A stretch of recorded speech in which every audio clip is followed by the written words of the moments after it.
எங்களை நேசிக்கிற நல்ல தகப்பனே, இந்த அருமையான மாலை வேலைக்காக உமக்கு நன்றி செலுத்துகிறோம் ராஜா. அப்பா, இந்த நாளிலும் நாங்கள் யாத்திராகமத்தின் 5வது பாகத்திற்கு வந்திருக்கிறோம். அப்பா, ஒவ்வொரு வாரமும் கர்த்தர் நீர் எங்களுக்கு கற்பித்து கொண்டிருக்கிற ஒவ்வொரு வேத ரகசியங்களை, ஆண்டவரே, ஆச்சரியமான உண்மைகளையும் வரலாற்று ரீதியான காரியங்களையும் நாங்கள் அறிந்து நாங்கள் இன்னும் ஆண்டவரே உம்முடைய வசனத்தில் நாங்கள் களி கூறுகிறோம் ராஜா. ஆண்டவரே, உம்முடைய வேதம் என் மன மகிழ்ச்சி என்று நாங்கள் இந்த உம்முடைய வசனத்தில் நாங்கள் சந்தோஷப்பட்டு ஆண்டவரே களி கூர்ந்து கொண்டிருக்கிறோம்.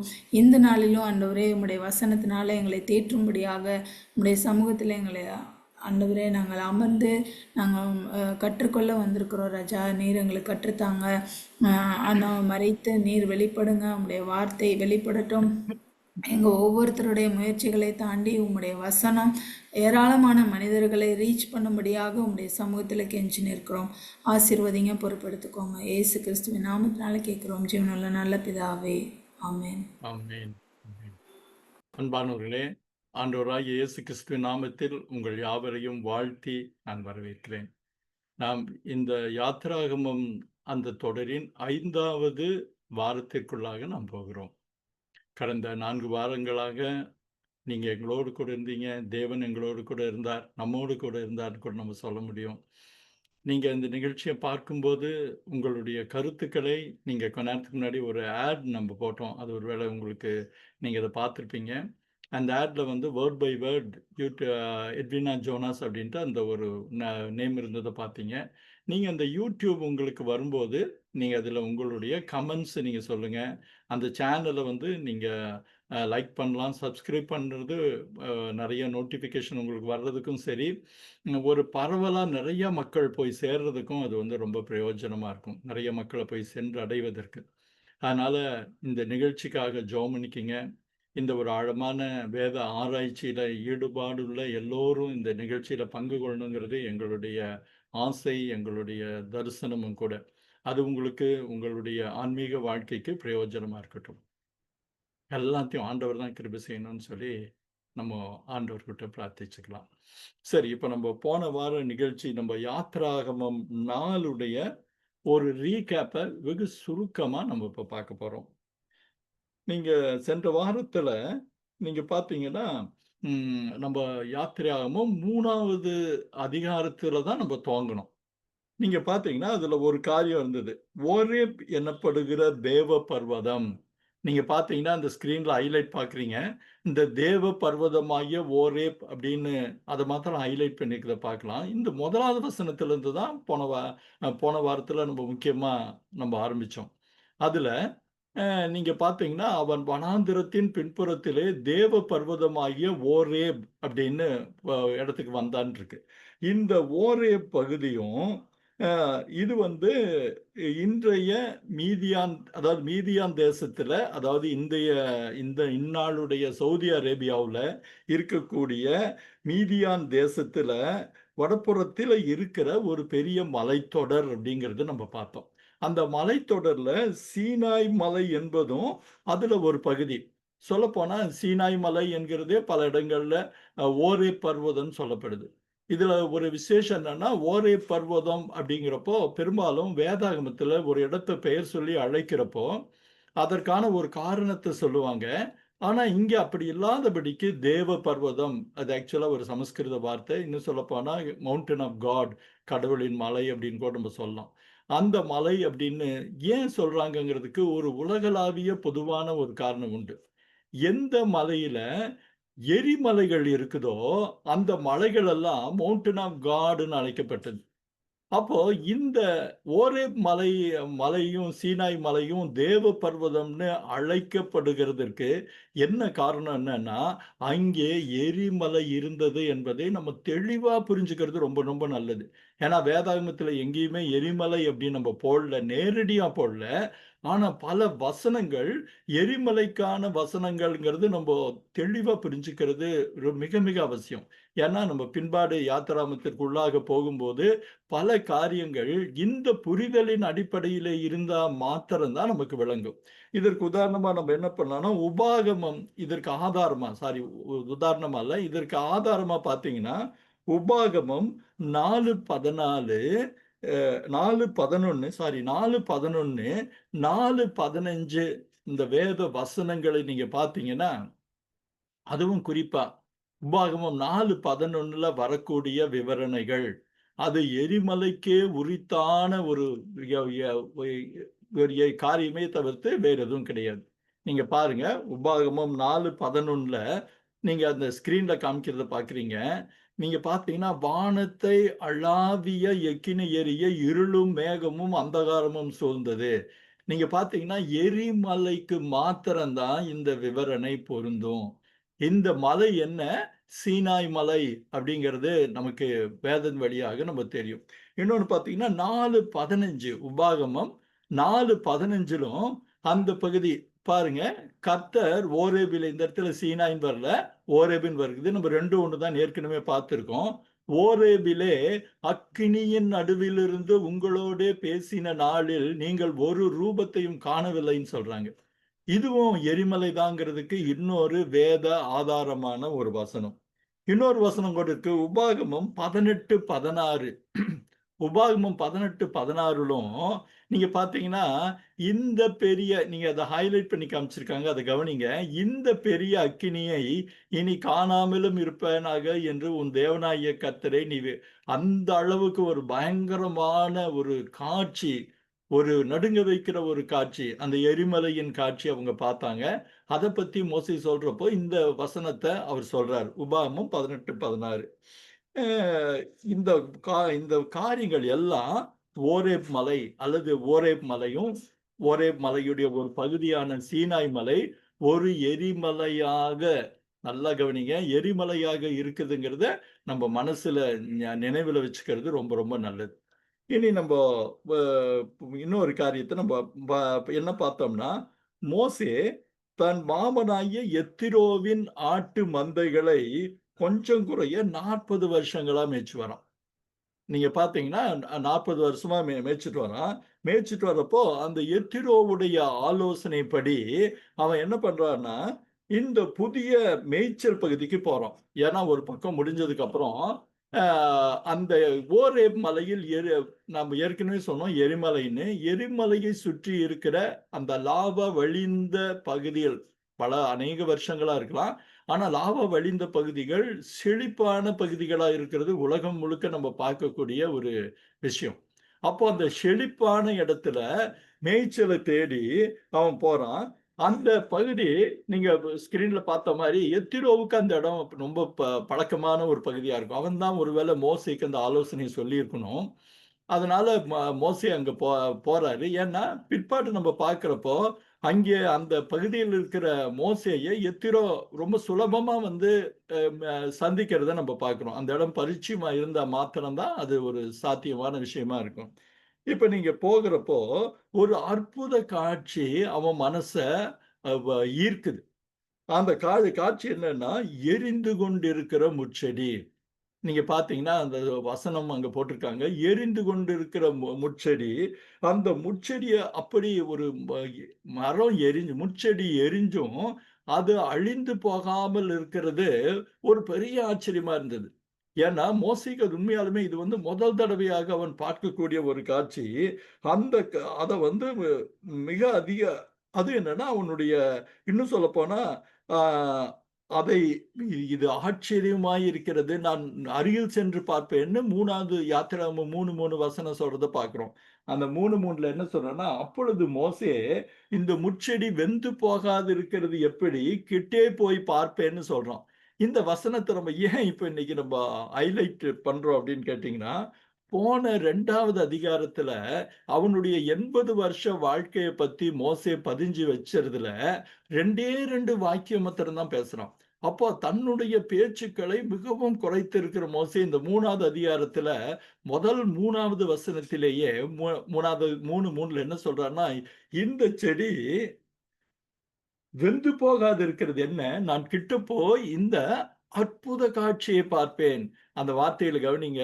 அது ஒரு மகா பெரிய ஒரு அற்புதமான காரியம் தான் இருந்தது.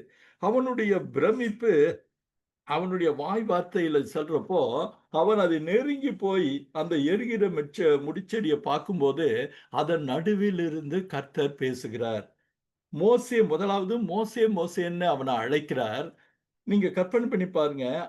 ஒரு 40 வருஷங்கள் கழிச்சு, அவனுடைய பெயர் சொல்லி, அவன் காதுகள் கேட்க அழைக்கிற ஒரு காரியம், அவனை திகைக்க வச்சிருக்கணும். அவன ரொம்ப ப அதாவது எந்த ஒரு சூழ்நிலையில நீங்க பார்க்கணும்னா, அவன் 40 வருஷமா ஒரு எகிப்தியனைப் போலவே இந்த மீதியான் தேசத்தில் அறியப்பட்டிருந்தான். இதுக்கு ஏற்கனவே ஆதாரமான வசனத்த நம்ம பார்த்தோம்.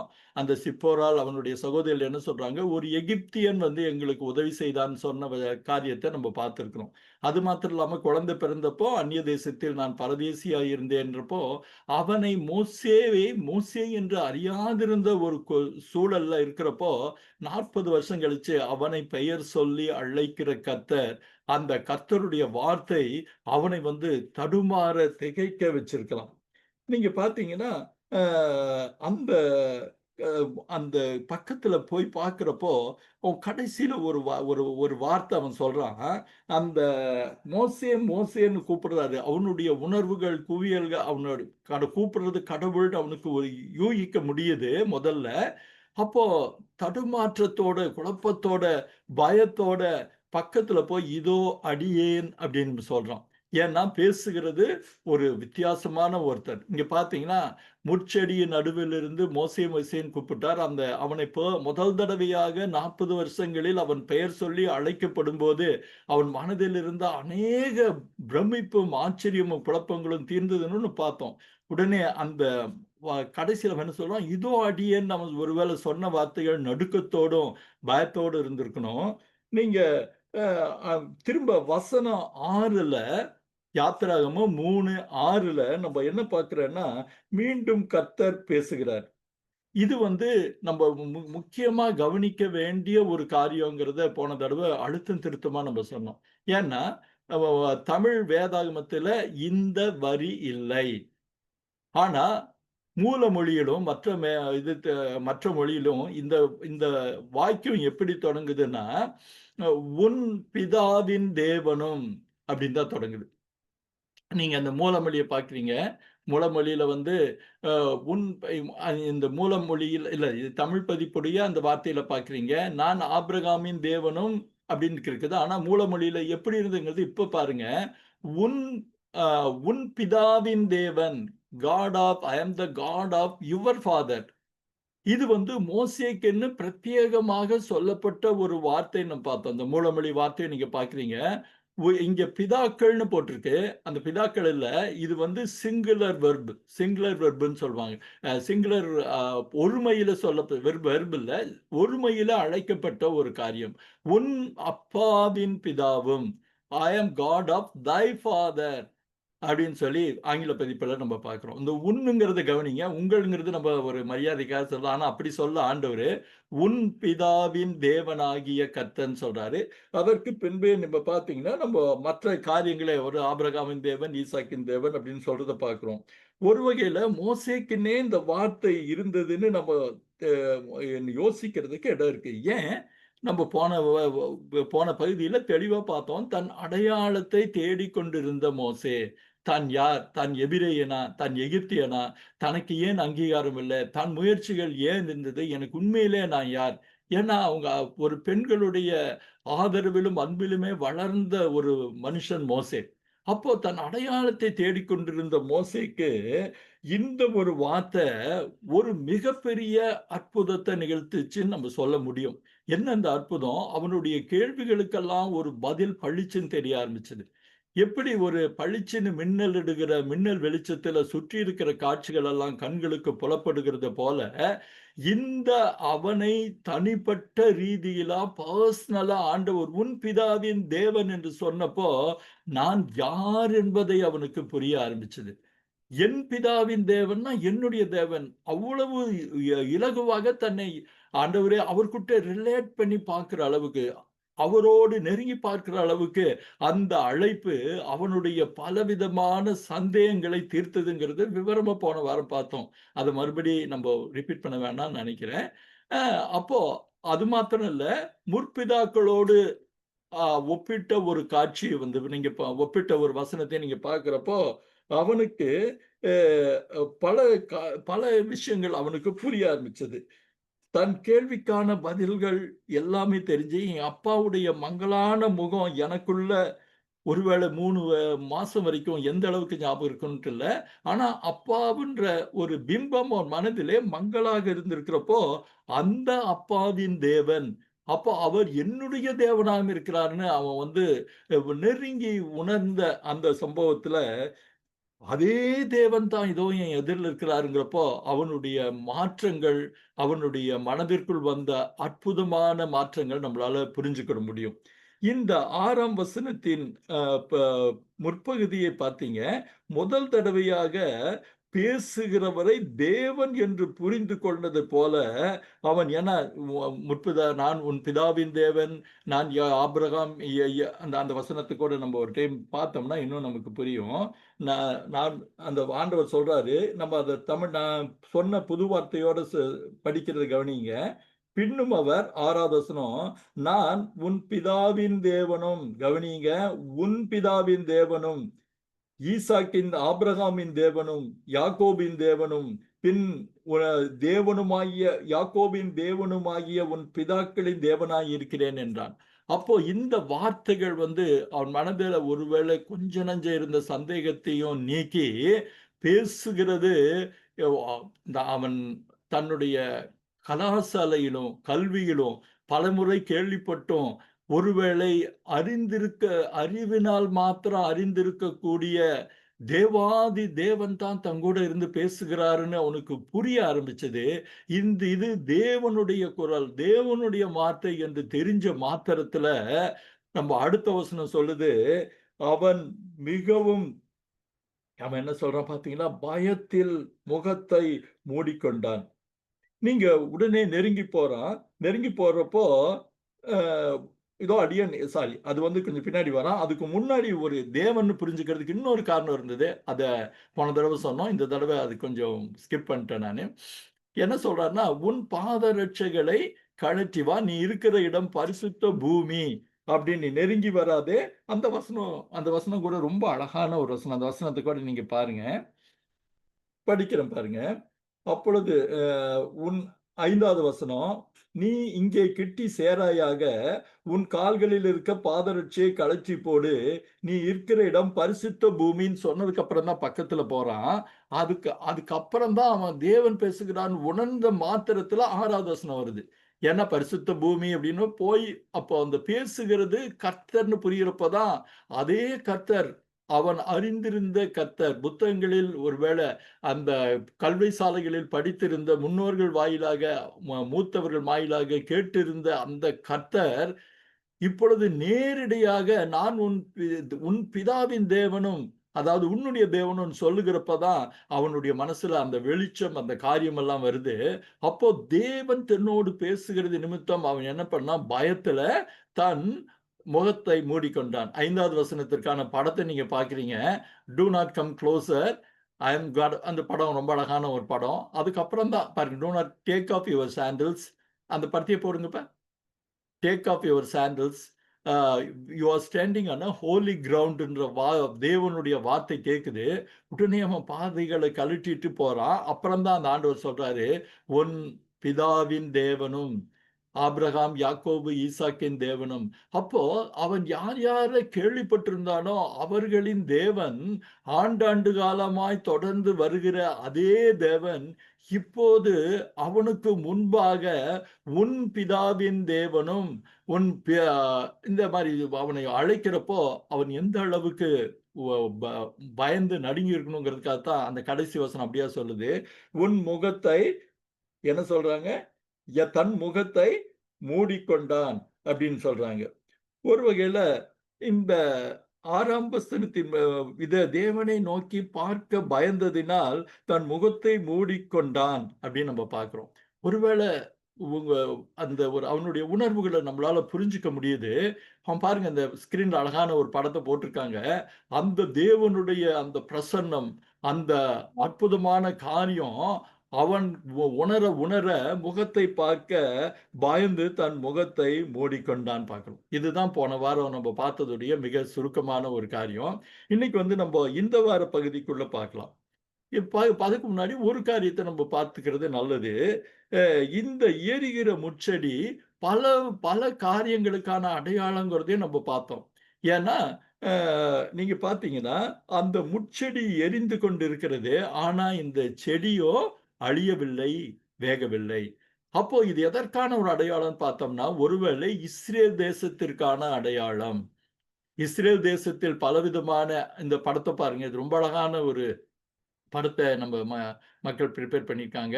அந்த 3 படமும் இந்த அடையாளத்திற்கான 3 அர்த்தங்களை சொல்லுது. முதல் படத்தை பார்த்தீங்கன்னா, இது இஸ்ரேல் மக்களுக்கான அடையாளம். எரிந்து கொண்டிருக்கிற பிரச்சனைகள் அந்த செடியை அழிக்கவில்லை.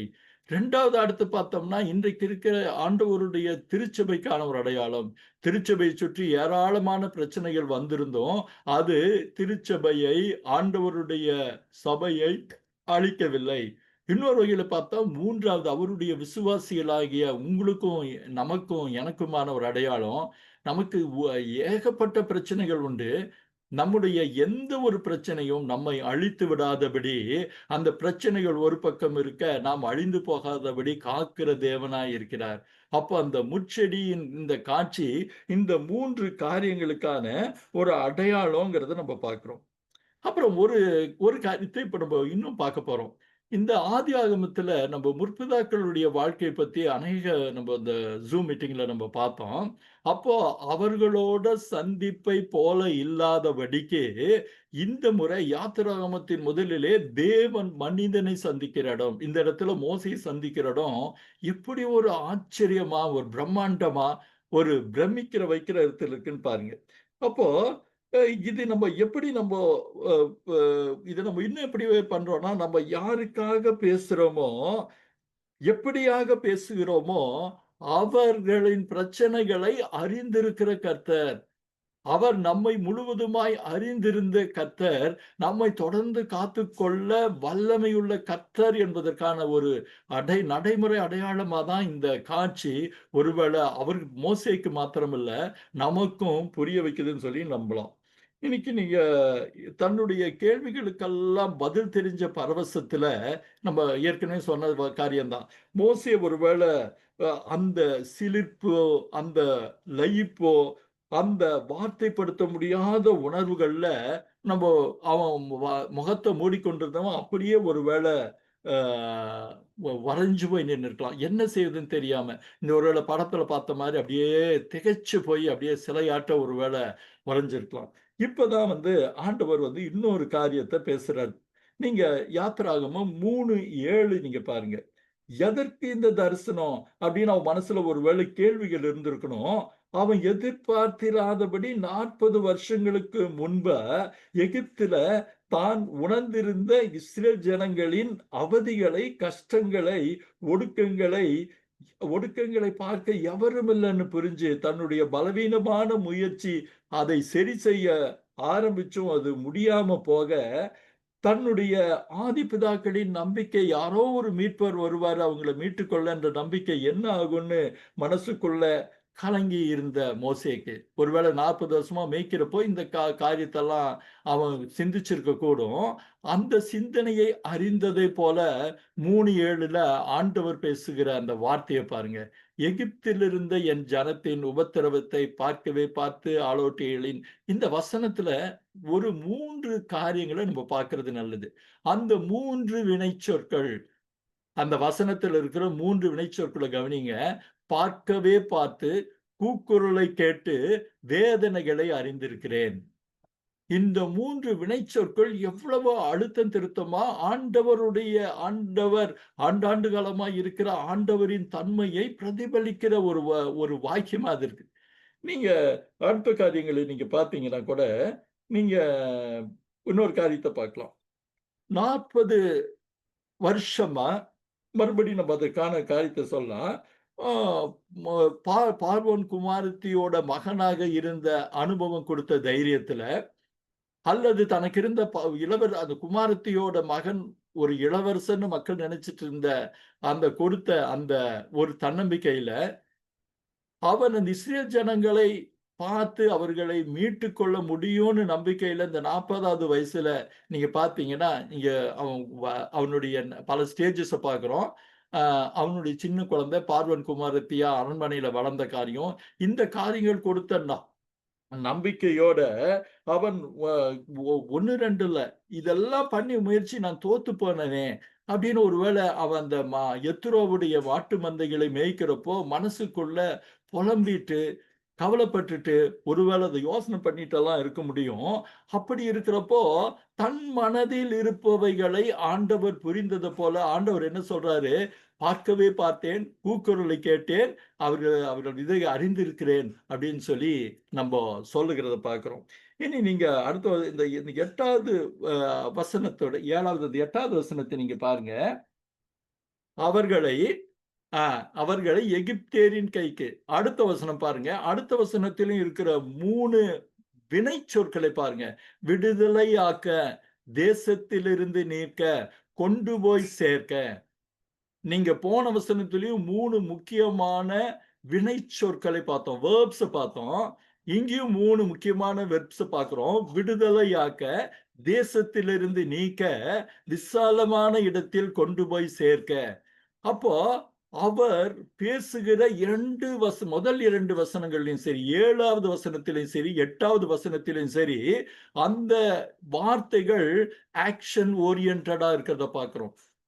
அவர் ஒரு மிகுந்த ஒரு ஆப்டிமிஸ்டிக்கா, ஒரு ஆக்கபூர்வமா அவர் ஏதோ ஒண்ணு சொல்ல வராரு. வந்துட்டு கடைசியில ஒரு வார்த்தை நீங்க பார்த்தீங்கன்னா ரொம்ப ஆச்சரியம். இறங்கினேன் அப்படின்னு ஒரு வார்த்தை இருக்கும். ஐ கேம் டவுன் அப்படின்னு நம்ம ஆங்கிலத்துல பார்க்கிறோம்.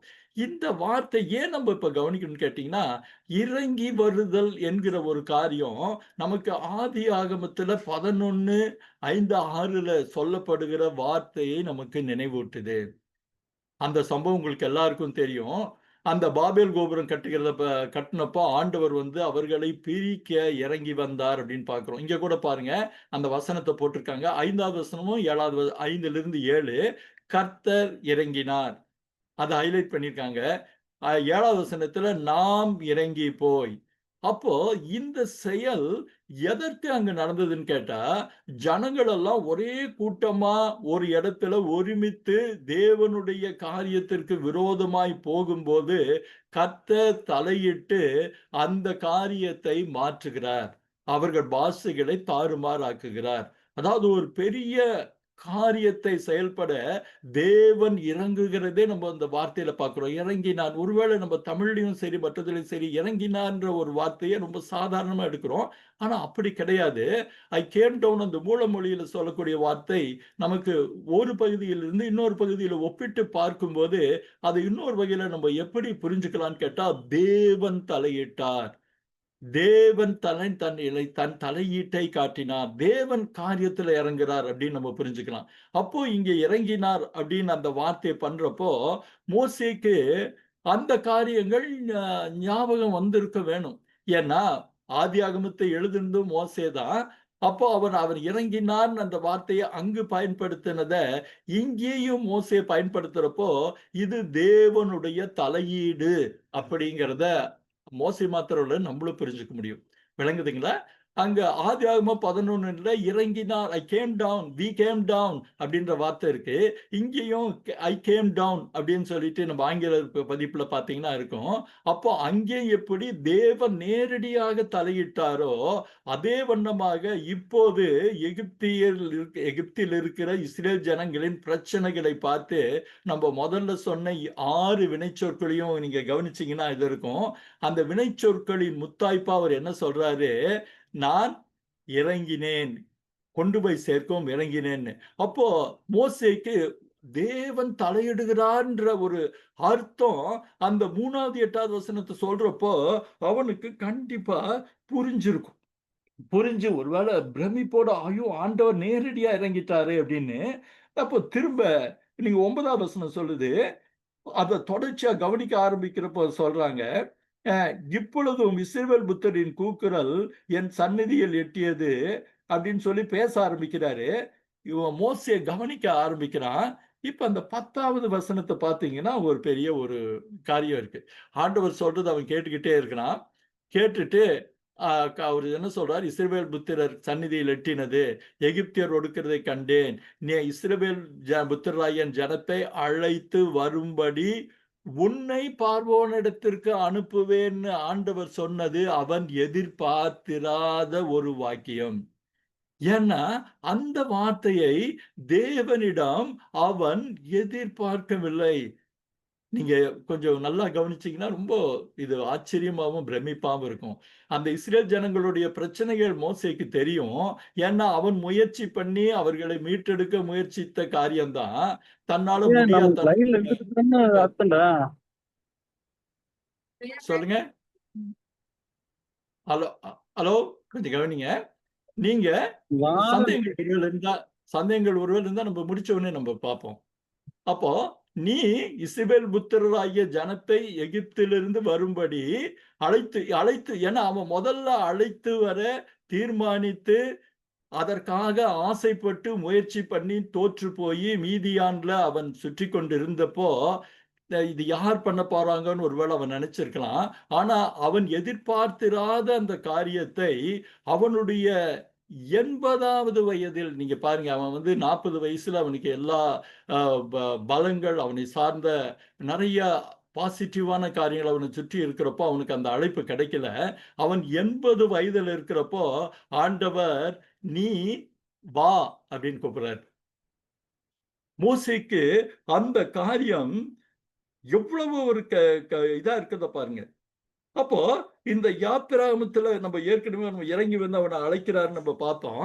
அப்ப அந்த 10வது 9, 10வது வசனத்துக்கு நடுவுல ஒருவேளை ஒரு பாஸ் இருந்துக்கலாம். ஏன்னா முதல்ல ஆண்டவர் சொல்ற இந்த 3 காரியத்தையும் அவன் வந்து கேட்டுட்டு இருக்கான். ஆமா ஆமா ஆண்டவர் சொன்னாருன்னு. ஆனா 10வது வசனத்துல என்ன சொன்னாரு, மறுபடியும் நான் கேட்டுட்டேன், நீ அவர்களை எகிப்திலிருந்து அழைத்து வரும்படி உன்னை தான் நான் பார்வோனிடத்திற்கு அனுப்புகிறேன், உன்னை தான் பார்வோனிடத்திற்கு அனுப்புகிறேன் வா அப்படின்னு சொல்லி ஆண்டவர் சொல்லுகிற காரியத்தை நம்ம பார்க்கிறோம். அப்போ அந்த இன்னொரு காரியத்தை கூட நீங்க பார்த்தீங்கன்னா 7, 8, 9 சொல்லப்படுகிற தொனி வேற. நீங்க ஒருவேளை அந்த வசனத்தை நீங்க வீட்டுல நீங்க பார்த்தீங்கன்னா அந்த தொனி நமக்கு புரியும். ஆனா 10வது வசனத்துல சொல்றப்போ இப்படி எல்லாம் விஷயங்கள் இருக்கு, இப்படி எல்லாம் விஷயங்கள் இருக்கு. அதனால மோசே காத்துட்டு இருக்கான், அவர் என்ன சொல்ல போறாருன்னு. நீ இஸ்ரவேல் புத்திரராகிய என் ஜனத்தை எகிப்திலிருந்து அழைத்து வரும்படி உன்னை பார்வோனிடத்திற்கு அனுப்புவேன் வா என்றார். இந்த காரியம்தான் ஒரு பெரிய ஒரு ஆச்சரியமும் ஒரு தடுமாற்றத்தையும் அவனுக்கு கூட இருக்கும். அப்போ மோசேக்கு என்ன பதில் சொல்வதுன்னு ஒருவேளை தெரியாம இருந்திருக்கலாம். ஏன்னா இந்த ஒரு காரியத்துக்காக தான் ஒருவேளை 40 வருஷத்துக்கு முன்னாடி அவன் மனசுல நினைச்சிருந்தான், முயற்சியும் செய்திருந்தான். அப்போது அந்த காரியங்கள் எல்லாமே ஒன்றும் நடக்கல.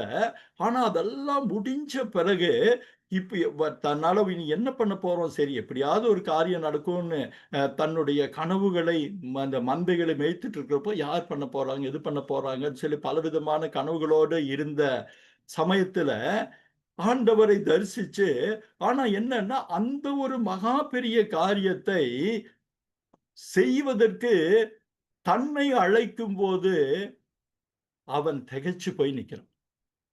நீங்க 10வது 11வது வசனத்திற்கு இடையில நீங்க பாத்தீங்கன்னா ஒரு நிச்சயமா ஒரு பெரிய இடைவெளி இருக்கும். ஏன்னா நீங்க பாத்தீங்கன்னா அப்பொழுது அப்படின்னு ஒரு வார்த்தை இருக்குது. அந்த அப்பொழுதுன்னு சொல்றதுக்கு அப்போ அவர் சொல்லி முடிச்சு ஒருவேளை காத்திருந்திருக்கலாம்.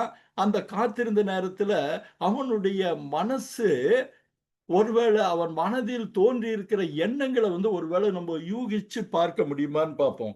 இந்த ஆண்டவர் ஏதோ ஒரு காரியத்தை செய்ய போறான்னு நினைச்சிட்டு இருந்தான். ஆனா அந்த காரியங்களின் முடிவு தன்னை அவர் அழைக்கும் போது அவனுக்கு அந்த யதார்த்தமான சில காரியங்கள் அவனுக்கு இருக்கு. என்னன்னு கேட்டா எகிப்தினுடைய பிரம்மாண்டம் நம்ம ஏற்கனவே சொன்னோம். நம்ம என்ன இதுன்னு சொல்லி எகிப்து எவ்வளவு பெரிய ராஜ்யமா இருந்தது, எவ்வளவு பெரிய காரியமா இருந்தது, உலகத்தின் ஒரு வல்லரசாகவே அந்த இது இருந்தது. அப்போ அந்த எகிப்தை பற்றி அங்க இருந்ததுனால அதனுடைய பிரம்மாண்டமும் பயங்கரமும் அவனுக்கு புரியும்.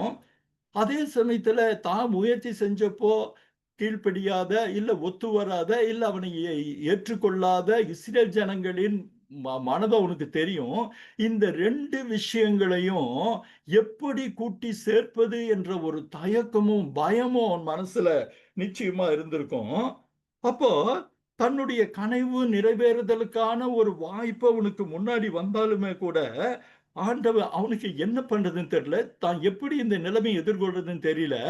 அவர் சொல்லி முடிச்ச உடனே கொஞ்சம் கொஞ்சமா தனக்கு அப்பதான் நம்ம ஏற்கனவே சொன்னோம் சிலையை போல உறைஞ்சிருந்திருக்கலான்னு.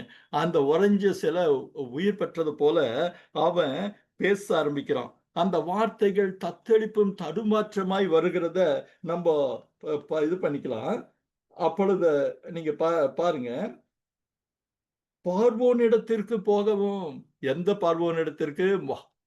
தன்னை தேவன் என்று அழைத்துக் கொண்டு பெரிய அதிகாரங்களையும் ஆளுமையும் வைத்திருக்கிற, எல்லாரையும் அதிகாரம் செய்கிற, அசைக்க முடியாத வலிமை பெற்றிருக்கிற பார்வோனிடத்திற்கும் இந்த இஸ்ரேல் புத்திரரை, இந்த எண்ணுக்கடங்காதன்னு ஒரு வார்த்தை சொல்றோம்னா ஏராளமான ஜனங்கள் வச்சுக்கலாம், இவங்களை அழைத்து வர்றதற்கும் நான் எம்மாத்திரம் அப்படின்னு சொல்லி ஒரு வார்த்தை சொல்றான். மிகுந்த தயக்கத்தோடு தடுமற்றத்தோடு அந்த வார்த்தை இவனுக்கு இருக்கும். அதற்கு ஆண்டவர் சொல்லுகிற ஒரு பதில் மிக மிக அற்புதமான பதில். அதுக்கு முன்னாடி இன்னொரு காரியமும் இருக்கு. ஆண்டவர் ஒருவேளை நம்முடைய வாழ்க்கையில ஒரு புதிய காரியத்திற்கு உங்களையும் என்னையும் அழைப்பார் என்றால், அந்த காரியத்தை நம்ம ஒருவேளை அநேக நாட்கள், அநேக வருஷங்கள் எதிர்பார்த்திருக்கிற ஒரு காரியமா இருக்கலாம். அநேக விஷயங்கள் இது எப்படி நடக்குமே, இனி எனக்கு எப்படி நடக்க போகுதுன்ட்டு ஒருவேளை அந்த ஒரு விரக்தி அல்லது சலிப்பு நம்ம மனசுல ஓடிக்கொண்டு இருக்கலாம். ஆனால் நம் கர்த்தரை நெருங்கி இருக்கும்போது, கர்த்தரை சார்ந்து இருக்கும்போது, கர்த்தர் திடுமென நம் முன் வரும்போது, இந்த காரியத்தை பார்க்கும்போது, அவர் அந்த காரியத்தை நாம் நம்பியிருந்த, நாம் எதிர்பார்த்திருந்த காரியத்தை நமக்கு நடப்பிக்க வல்லவராய் இருக்கிறார். அததான் நம்ம 3:12 காரியம் நமக்கு சொல்ல ஆரம்பிக்குது. அந்த வசனத்தை கூட நீ பார்ப்போம். 3:12 யாத்திராகமம் 3:12. அதற்கு அவர், நான் உன்னோடே இருப்பேன்.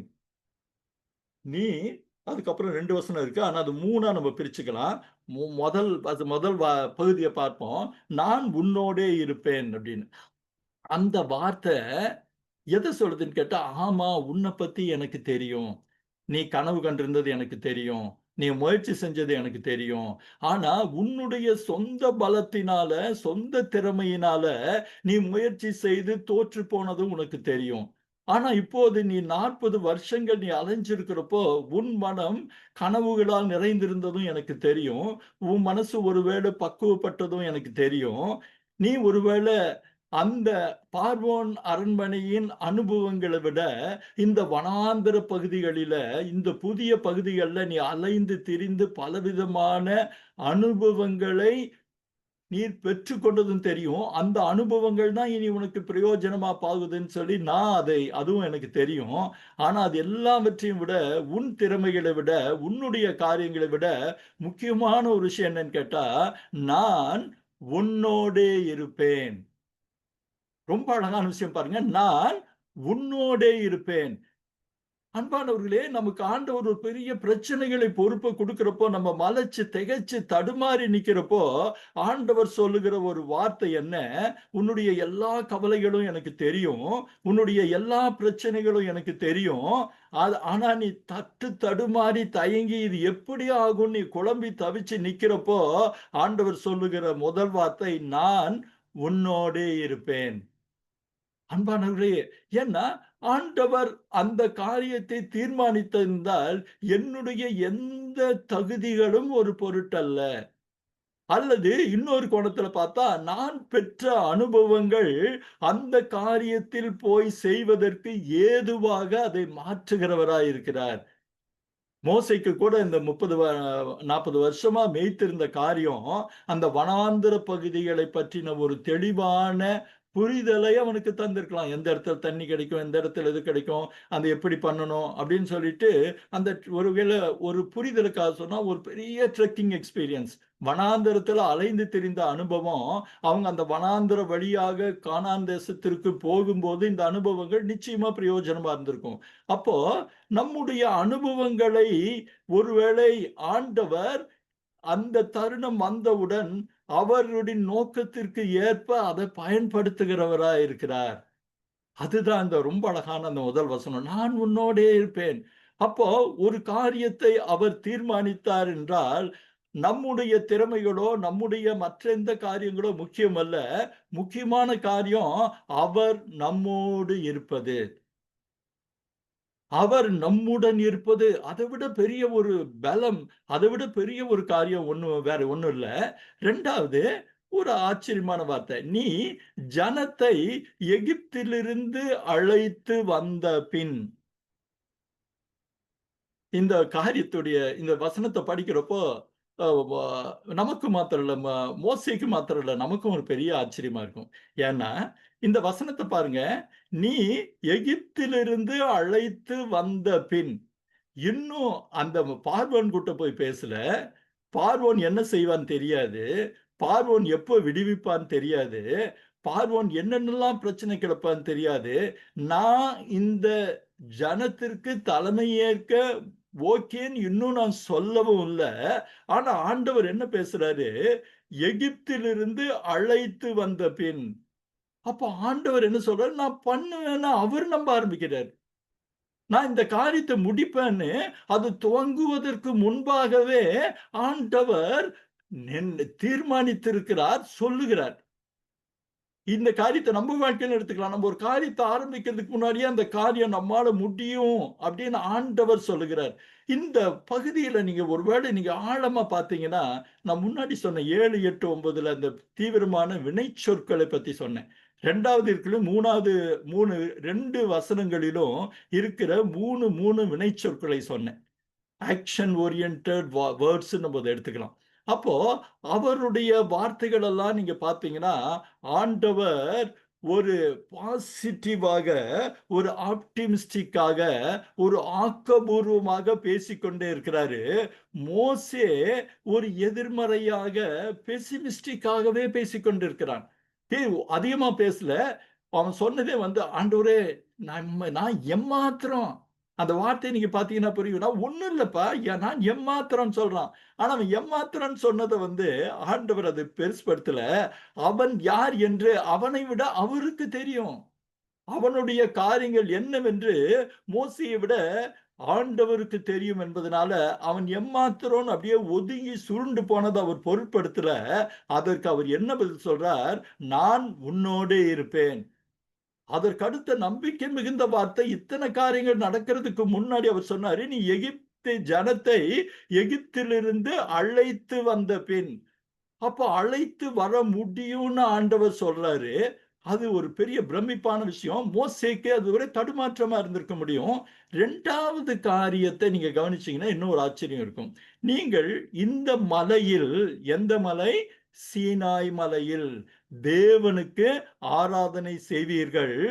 நான் உன்னை அனுப்பினேன் என்பதற்கு இதுவே அடையாளம் என்றார். அன்பானவர்களே, இந்த ஒரு வசனத்தை நீங்க கொஞ்சம் கவனிப்பது ரொம்ப நல்லா இருக்கும்னு நினைக்கிறேன். ஏன்னா இந்த வசனம் அநேக நேரங்கள் யோசிக்க யோசிக்க ஆச்சரியத்தையும் பிரமிப்பையும் ஏற்படுத்துற ஒரு காரியம். அன்பானவர்களே, நம்ம இந்த தொடர்ல நீங்க பார்த்தீங்கன்னா பல சமயங்கள்ல நம்ம மேப் போட்டிருக்கோம். இந்த பூகோள படங்களை காமிச்சிருக்கிறோம்.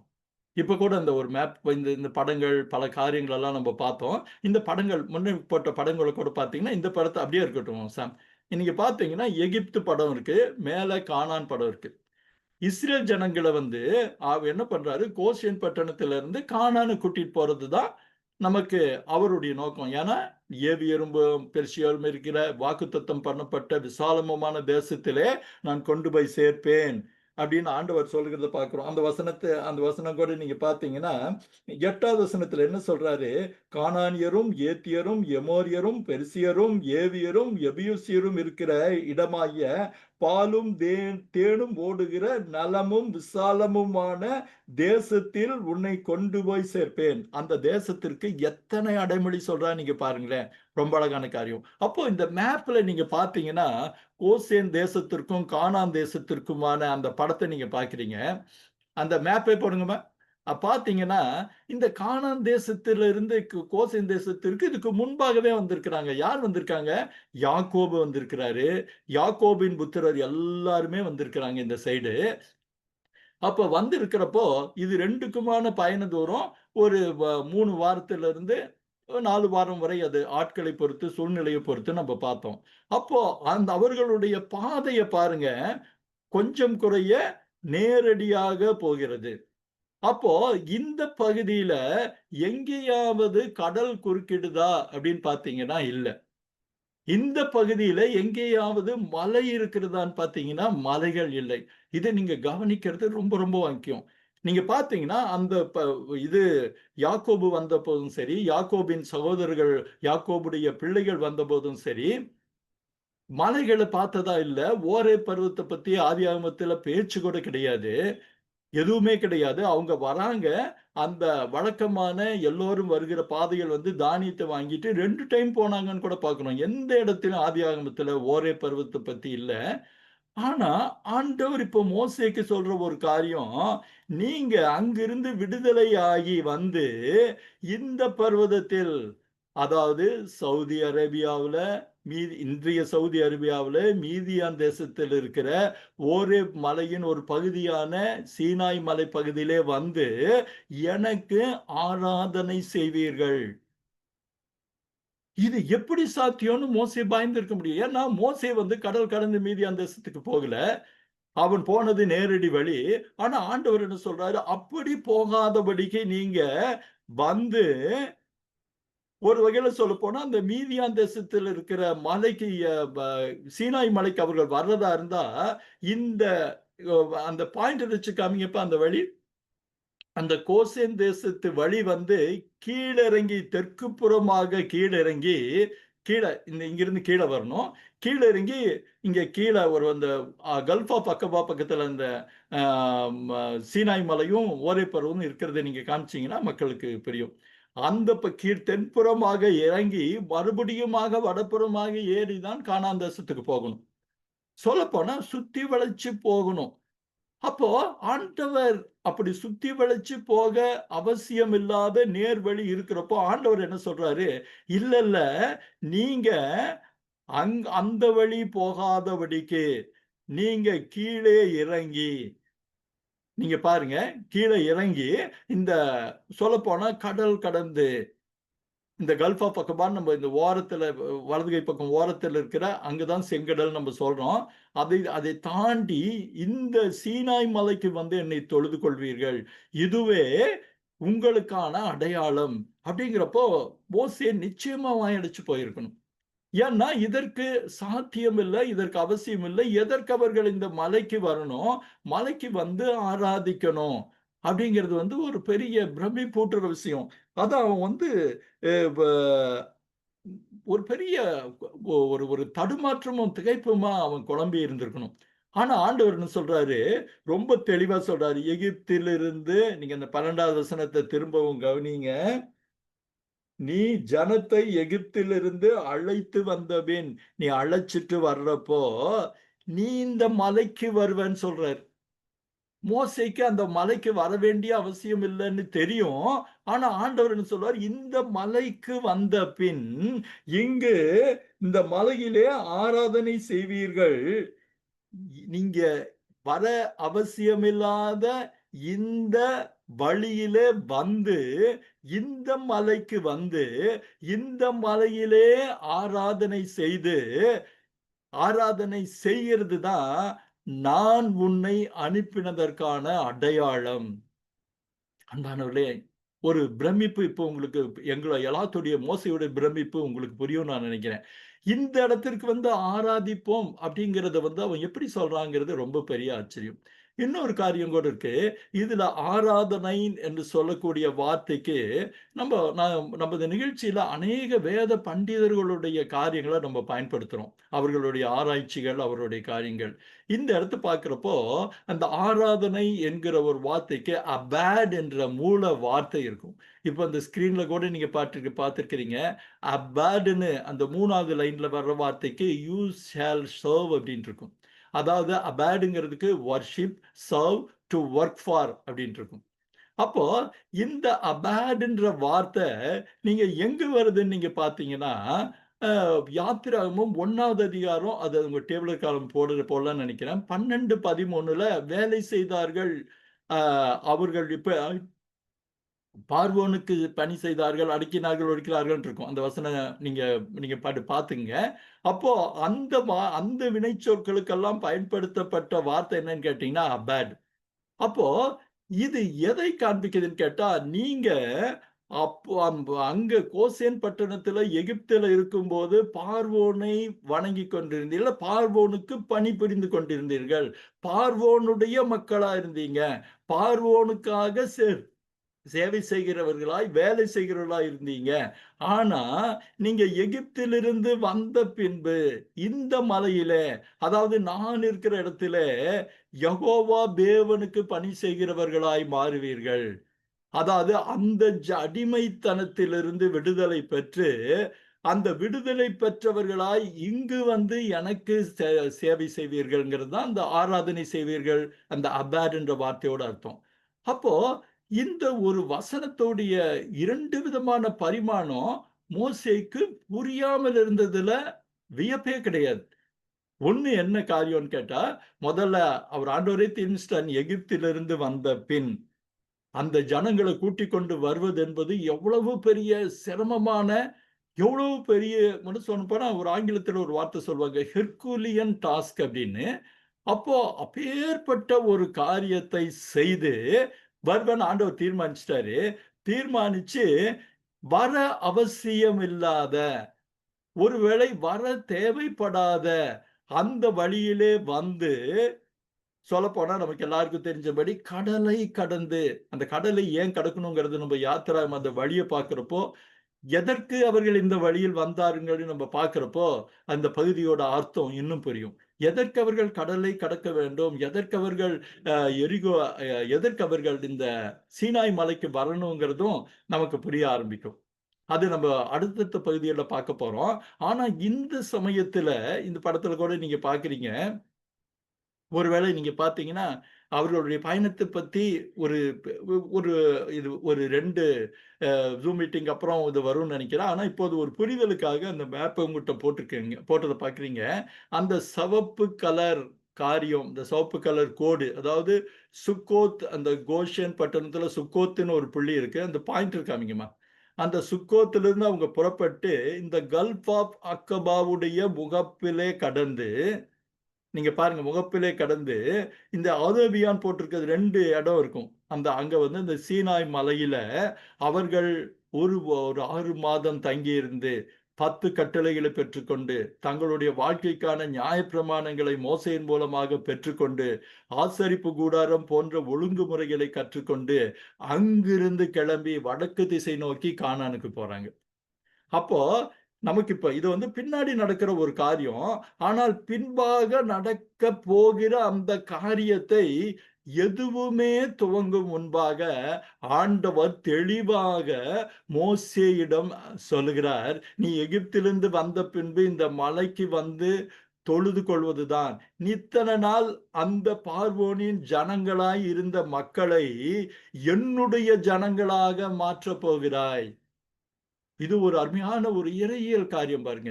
இத்தனை நாள் அவர்களுக்காக, அவர்களை சார்ந்து, பார்வோனில உன்னுடைய காரியமா சேர்ந்து அவனோட ஜனங்களைப் போல அடிமையா இருந்த இஸ்ரேல் ஜனங்களை என்னுடைய ஜனங்களாக மாற்றப் போவதும் மோசே நீதான்.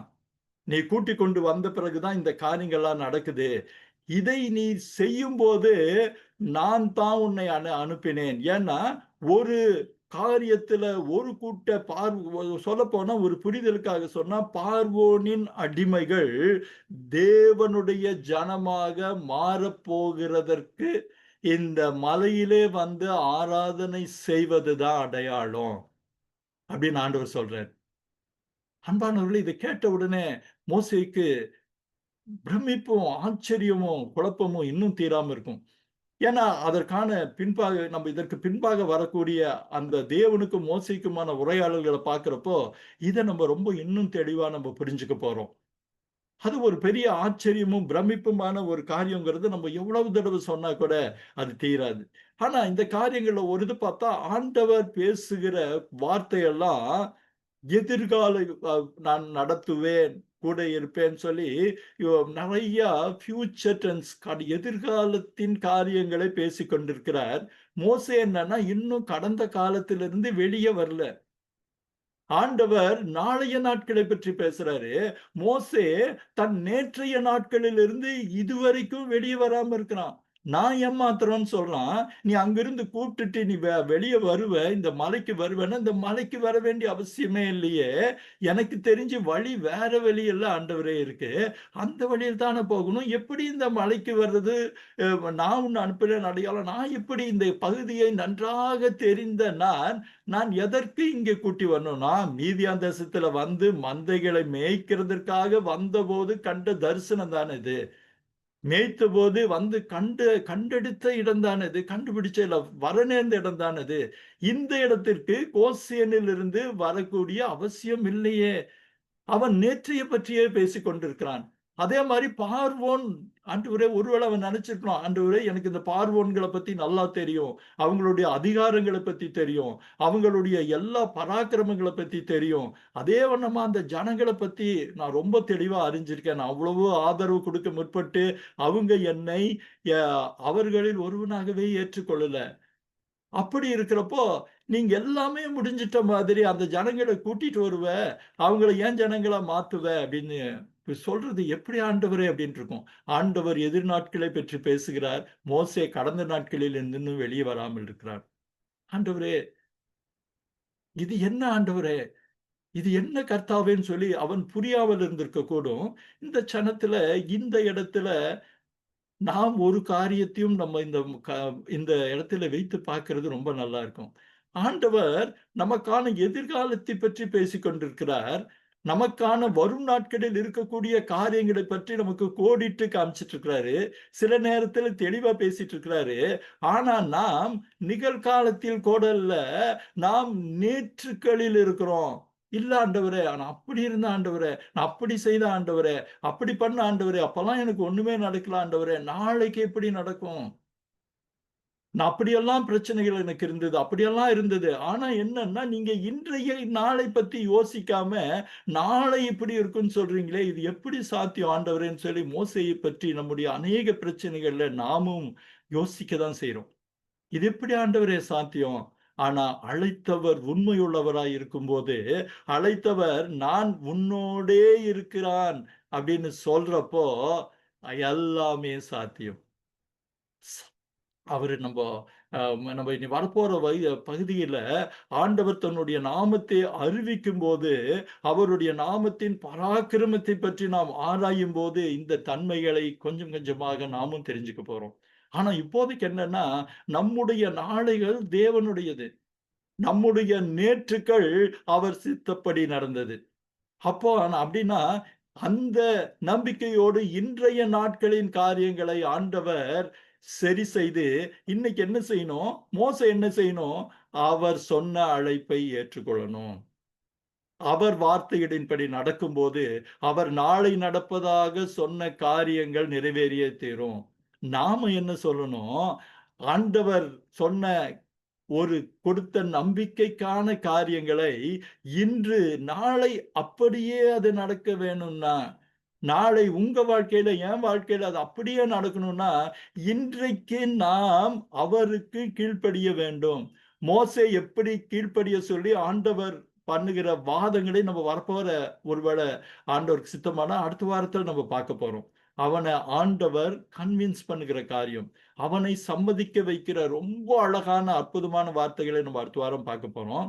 ஆனா அதற்கு இன்று நான் என்னை கொடுக்க வேண்டும்.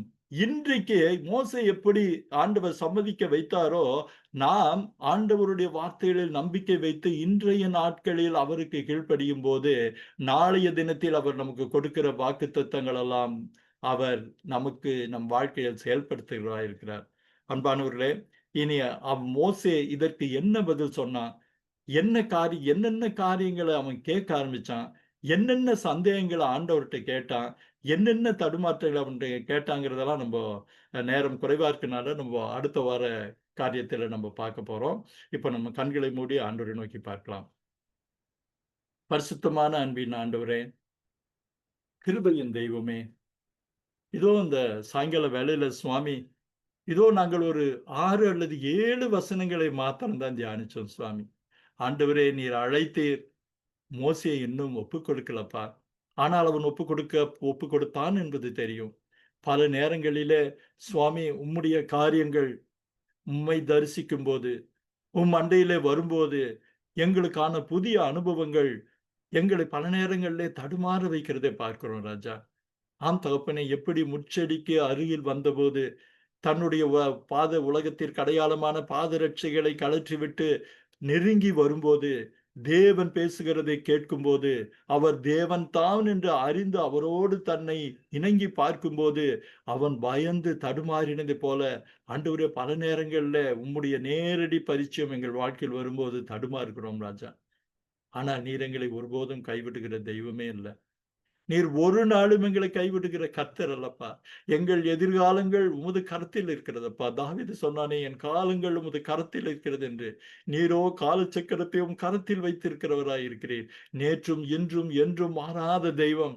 சொன்ன வாக்கு தத்தங்களை மறவாது ஆண்டாண்டு காலமானாலும் அப்படியே நிறைவேற்றுகிற தெய்வம் நீர் என்பதை விசுவாசிக்க எங்களுக்கு போதுமான இரக்கங்களை கட்டளையிடும். இதோ இந்த நிகழ்ச்சியை பங்கு கொண்ட ஒவ்வொருவருக்காகவும் நாங்கள் உமக்கு நன்றி சொல்லுகிறப்பா. அவர்கள் காரியங்களை என் கர்த்தர் ஆசீர்வதிப்பீராக. நீர் எப்படிப்பட்ட வாக்குத்தத்தம் மாறாத தெய்வம் என்று அவர்கள் அறிந்து கொள்ளத்தக்கதாக கர்த்தர் கிருபை செய்வீராக சுவாமி. உங்க கருத்துல எல்லாத்தையும் நாங்கள் ஒப்புக் கொடுக்கிறோம். உங்க இரக்கங்களின் அபரிதத்திற்கு எல்லாரையும் நாங்கள் ஒப்புக் கொடுக்கிறப்பா. நீர் துணை நிற்கணும், நீர் வழி நடத்தணும், நீர் கிருபை செய்யணும் சுவாமி. இதோ அடுத்த வார கூடிகையில சுவாமி, நாங்கள் மோசேயின் பதில்களை பார்க்க போகிறோம். அது எங்களுக்கு ஆசீர்வாதமாய், அது எங்களுக்கு பிரயோஜனமாய் இருக்கட்டும் ராஜா. எங்களை தாழ்த்தி இந்த நேரத்தில் உம்மிடத்திலே ஒப்புக் கொடுக்கிறோம். யெஷுவாவின் நாமத்திலே இந்த விண்ணப்பத்தை எல்லாம் ஏறெடுக்கிறோம் அன்பின் தகப்பனே. ஆமேன், ஆமேன், ஆமேன். God bless you. இனி உங்களுடைய கருத்துக்களை நீங்க பகிர்ந்து கொள்கிற நேரம். நீங்க உங்க கருத்துக்களை சொல்லலாம். Praise Lord. சொல்லுங்க பிரதர். ரொம்ப அருமையா இருந்துச்சு. அது ஒவ்வொரு வசனத்துக்கும் இவ்வளவு கருத்துக்கள், இவ்வளவு ஆழமான செய்தி இருக்குங்கிறத அது சொல்லத்தான் அது புரியும். அவ்வளவு எளிதான நம்ம அப்படியே போற போக்கில் படிச்சுட்டு போயிடுறோம். அதுக்குள்ள இவ்வளவு சின்ன சின்ன காரியம். ஒரு ஆராதனைன்னா அதுக்கு என்ன காரியங்கள் இருக்கு, எரிமலைக்கு என்ன அர்த்தம் இருக்குது, சாண்டல்ஸ் அந்த பாதரட்சைக்கு உள்ளது இருக்குது, அப்புறம் அது ஏராளமான அந்த ஒரு சின்ன சின்ன காரியங்களை கூட நுணுக்கமா எடுத்து ரொம்ப கம்பேரிட்டிவா எபிரேய மொழியில இதுல எல்லாம் படிக்கிறப்ப முக்கியமாவே ஒரு ஒரு பள்ளி அனுபவம் தான். எல்கேஜி ஸ்டூடெண்ட்டுக்கு தெளிவா தெரியும். ரொம்ப ரொம்ப நல்லா இருந்துச்சு. கடவுள் ஆசீர்வதிக்கட்டும். அநேக காரியங்கள்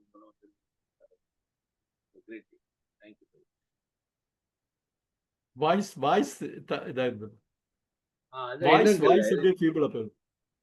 ஃபீபிளா இருக்கு இல்லையா? டிஸ்டர்பன்ஸா இருக்கு. இல்ல, நீங்க பின்னாடி போறப்போ ஃபீபிள் ஆயிருது. ஓ அப்படியா?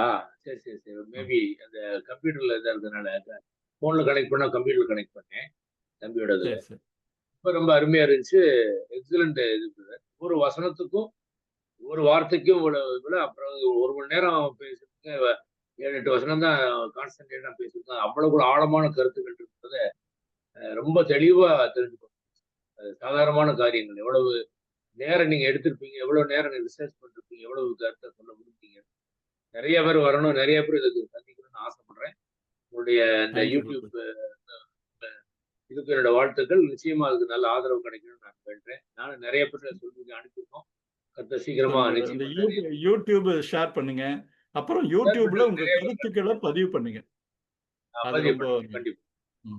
கண்டிப்பா பதிவு பண்ணோம். அதை சொல்றேன். Thank you brother. Thank you brother. Thank you.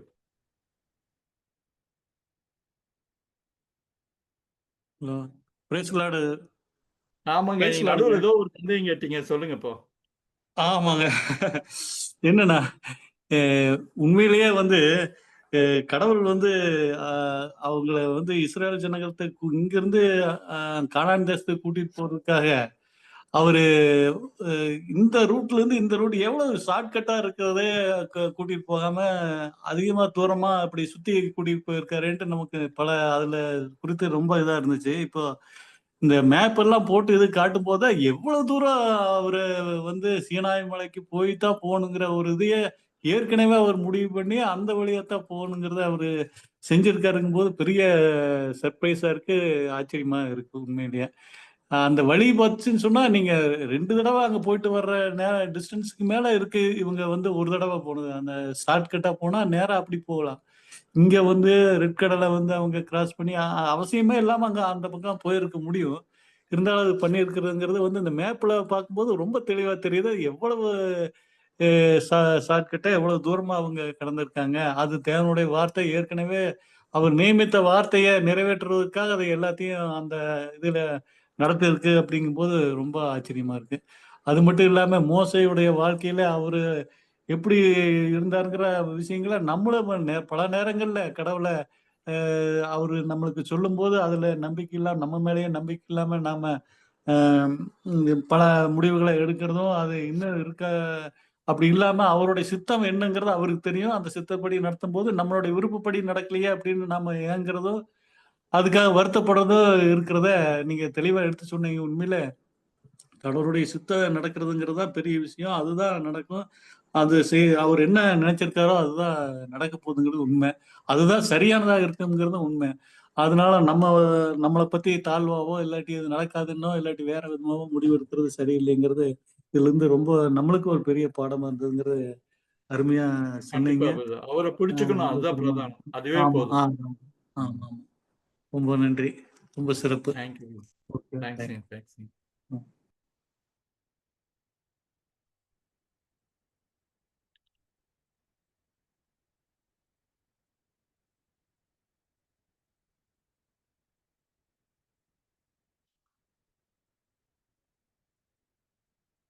உங்கள் கருத்துக்களை நீங்க பகிர்ந்துக்கலாம்.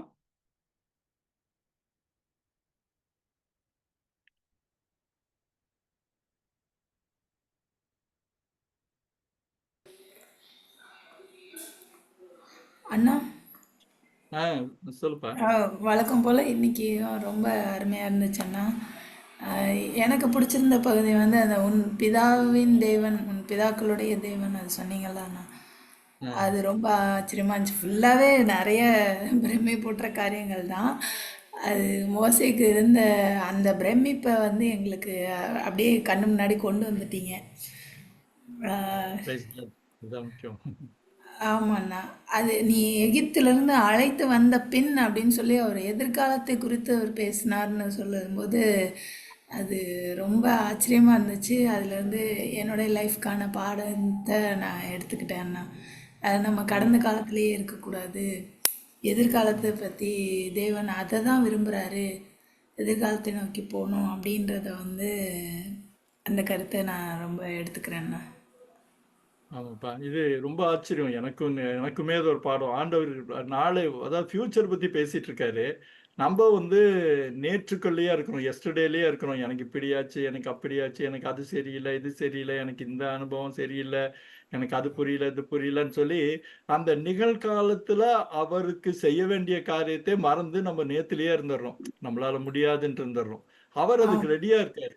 ஸோ அவர் சொல்றதை ரீச் பண்ணணும்னா அவர் கிருபையா கொடுத்திருக்க நிகழ்காலத்துல அவருடைய வார்த்தைகளுக்கு கீழ்ப்படியும் போது அவர் சொன்ன எதிர்கால காரியங்கள்லாம் நமக்கு கைகூடி வருதுங்கிறது தான் ஒரு அற்புதமான ஒரு பாடம் நமக்கு. ஏன்னா இந்த யாத்ராமத்தின் காரியங்களே என்னன்னு கேட்டா, நம்ம அந்த கார்மனியம்ஸ், நான் அவங்களதான் ஏற்கனவே சொல்லியிருக்கேன். அவங்க கூட இந்த காரியத்தை சொல்லுவாங்க. முதல்ல இந்த முழு யாத்திராவும் என்னன்னா, வேறு ஜனங்களாய் இருந்தவர்கள் ஆண்டவருடைய ஜனங்களாக மாற்றப்படுகிறது தான் யாத்ராகமன்னு சொல்வார். அவங்க அழகா சொல்லுவாங்க. So the conversion of the people in Egypt to God's people, அவ்வளவுதான். அதான் முழு யாத்திரமாத்தோடைய அந்த பயணம், அந்த ஜேர்னியோட பர்பஸே அதுதான். அப்போ இது அந்த யாத்திராகமங்கிறது ஒரு குறிப்பிட்ட ஒரு சம்பவம் மாத்திரம் இல்ல, அந்த சம்பவத்துல நம்மை பொருத்தி பார்க்க முடியும், நம்முடைய வாழ்க்கையை பொருத்தி பார்க்க முடியும். இது யாருக்கோ ஒருத்தருக்கு நடந்த ஒரு காரியம் இல்ல, அது ஒரு திருஷ்டாந்தம்னு பைபிள் ஒரு அழகான ஒரு வார்த்தை இருக்கும். ஆனா அது சான்ஸ்கிரிட் வார்த்தை தான். ஒரு முன்னுதாரணமாக நமக்கு காட்டப்பட்டிருக்கு. நம்மளுடைய பல சம்பவங்கள யாத்திராமத்தின் சம்பவங்களோடு நம்ம ஒப்பிட்டு பார்க்கிறதற்கு நெறைய இருக்கு. நம்ம பார்க்கிற Zoom மீட்டிங்ல அநேக காரியங்கள் அப்படித்தான். அந்த சம்பவங்கள் ஏதோ ஹிஸ்டாரிக்கலா நடந்த சம்பவம் மாத்திரம் இல்ல. அதற்கொத்த சம்பவங்கள், அதற்கொத்த சூழ்நிலைகள் நம்ம வாழ்க்கையில இருக்கு. அவர்கள் கற்றுக்கொண்ட பாடங்களை நாமும் கற்றுக்கொள்ள தான் அந்த பகுதிக்குள்ளாக நம்ம ஆய்வு செய்கிறோம். அதுக்குள்ள போறோம். அப்போ அந்த காரியத்தை புரியறது தான் இந்த Zoom மீட்டிங்குடைய இது. சந்தோஷம் எலிசபெத் புரிஞ்சதுக்காக. சேதுராமன் பிரதர் ஏதோ சொல்ல வந்தீங்கன்னு சொல்லுங்க. Praise Lord brother. இதுல இந்த பிரைஸ் மோசே லார்ட் சொல்லுங்கம்மா. அந்த மோசையோட வாழ்க்கையை நம்ம பார்க்கும்போது நாங்களே போய் ஹிந்துல அம்மா இருந்து உங்க வந்து பேர் சொல்லுங்கம்மா. சிஸ்டர் சாந்தி உங்க பேரு? சாந்தி ஓகே ஓகே ஓகே ஓகே சொல்லுங்க அவளே சிஸ்டர். ஹிந்துல இருந்து வந்ததுனால ஏதோ வந்துட்டோம் அப்படிலாம் சில நேரம் மத்தவங்க சொல்லும்போது ரொம்ப கஷ்டமா இருக்கும். ஆனா சரி. ஆண்டவருடைய அழைப்பு இல்லாம அந்த இடத்துக்கு வந்திருக்கவே முடியாது. அவரை அறிஞ்சிருக்கவே முடியாது. ஆமென். இப்ப இந்த ஆமென். உண்மையாவே அருமையா சொன்னீங்க. அருமையா சொன்னீங்க. உண்மைதான் அது. மோசையோடைய வாழ்க்கைய நினைக்கும் அவர் எவ்வளவு தனிமையா அழுதுருப்பாரு. நமக்கு யாரும் இல்லையே, நம்ம எப்படி இருந்தோம் அப்படின்னு மனது உடைஞ்சிருக்கும் போது ஆண்டவர் பேசும்போது எனக்கே ஒரு மாதிரி ஆயிருச்சு. அப்ப ஹalleluya. ஆண்டவர் தேவன் நம்மள முன்குறிச்சிருக்காரு அவ்வளவுதான். அவ்வளவுதான். அவர் தான் அழைச்சு நம்மள கூட்டி கொண்டாந்து அவரை பற்றி இன்னும் அறியறதுக்கு வாய்ப்பு கொடுத்திருக்கிறாரு. அத கேட்கும்போது ரொம்ப கண்டிப்பா சிஸ்டர். சந்தோஷமா இருந்தது. அந்த இது கூட அப்ப அவரோட நோக்கம் இல்லாம எதுவுமே நம்ம வாழ்க்கையில நடக்காது. எது நடந்தாலும் அவர் அனுமதி ஆமென். இல்லாம நம்ம லைஃப்ல நடக்காது. அந்த கண்டிப்பா அன்புக்குள்ள சிஸ்டர். இப்படிதான் இருக்கணும். அதான். அவர் என்ன கண்டிப்பா நாங்க இழுக கண்டிப்பா. பற்றிக்கொள்ளணும். அததான் நான் ரொம்ப கத்துக்கிட்டேன் இப்போ. கண்டிப்பா ம். சிஸ்டர். ரொம்ப தேங்க் யூ பிரதர். ரொம்ப ஆழமா ஜெபம் சொல்லி பண்ணிக்கங்க. தொடர்ந்து ஜெபம் பண்ணிக்கங்க. அவர் பிரதர் எப்படி இருக்காருங்க? நல்லா இருக்காங்க. பேசுங்க. சரி சரி. அவங்க தான் ரொம்ப இதா இருக்காங்க. சரி. Praise Lord, praise Lord. நல்லா இருக்கீங்களா? Praise the Lord. சொல்லுங்க சொல்லுங்க. ரொம்ப யூஸ்ஃபுல்லா இருந்தது. நாங்க ஒவ்வொன்றையும் கேட்கும்போது நாங்க ரொம்ப இன்னும் வேதத்துல இன்னும் வளர்ச்சி அடைஞ்சிட்டு இருக்கோம். அந்த இதை பத்தி கேட்கும்போது இன்னும் ஆமென். இன்னும் வளரணும்னு ஆசைப்படுறோம். ஆண்டவர் இவ்வளோ ஆமென். நடக்கிறத பார்க்கும்போது ரொம்ப சந்தோஷமா இருக்கு எங்களுக்கு. நம்ம முன்குறிச்சு வச்சிருக்கனால தான் அந்த ஒவ்வொரு பாதையிலையும் நம்ம நடக்க முடியுதுங்கிறத இருக்கு. ஆண்டவர் திட்டம் எல்லாமே எங்களை அழைக்க முடியாது இல்லையா? ஆண்டவர் திட்டத்தினால கண்டிப்பா தான் நம்ம கண்டிப்பா. அந்த இதை நாங்க அழைத்தவர் உண்மையுள்ளவர். ஆமா. கண்டிப்பா. இப்பதான் அத உணர்ந்து நாங்க ஒவ்வொன்னா பார்க்கும்போது, கேட்கும்போது ரொம்ப இதா இருக்கு எங்களுக்கு. இதெல்லாம் கேட்கும்போது. ஏதோ நாங்க வேதத்த ஸ்தோத்திரம். படிப்போம், வேதத்த வாசிப்போம், பைபிள வாசிக்கிறோம், ஆராதனை பண்றோம், வொர்ஷிப் பண்றோம். அது வேற மாரி.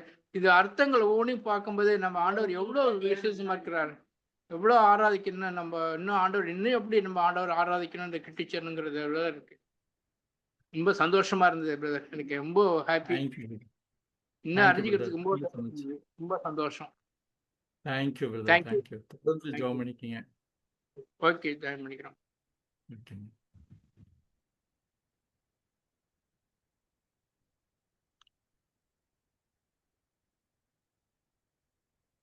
அண்ணா சாம்